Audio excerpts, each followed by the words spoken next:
മുരിങ്ങ, ചീര തുടങ്ങിയ ഇലവർഗ്ഗങ്ങൾ കഴിക്കുന്നവരാണോ നിങ്ങൾ? എങ്കിൽ അറിഞ്ഞിരുന്നോളൂ കേട്ടോ.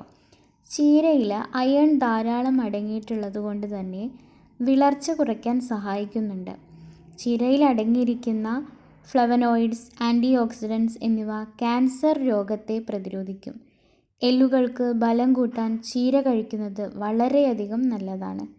ചീരയിൽ അടങ്ങിയിരിക്കുന്ന ആൽഫ ലിപ്പോയിഡ് ആസിഡ് രക്തത്തിലെ ഗ്ലൂക്കോസിൻ്റെ അളവ് കുറയ്ക്കും. പോഷകങ്ങൾ കൂടിയ തോതിൽ അടങ്ങിയ ചീര ശ്വാസകോശ സംബന്ധമായ എല്ലാ രോഗങ്ങളും അകറ്റാൻ സഹായിക്കും. ചീരയിൽ അടങ്ങിയിരിക്കുന്ന ബീറ്റ കരോട്ടിൻ ആസ്മ പോലുള്ള പ്രശ്നങ്ങൾക്ക് ആശ്വാസം പകരും എന്നാണ് കണ്ടെത്തൽ. ചീര കഴിക്കുന്നതിലൂടെ ക്രമാനുസൃതമായി ദഹനം നടക്കുന്നു. മലബന്ധം, അസിഡിറ്റി പോലുള്ള പ്രശ്നങ്ങൾ ഇല്ലാതാക്കുകയും ചെയ്യും. കൊളസ്ട്രോൾ അടിഞ്ഞുകൂടുന്നത് ഇല്ലാതാക്കാൻ ശേഷിയുള്ള ചീര ഹൃദയത്തിൻ്റെ ആരോഗ്യവും സംരക്ഷിക്കും.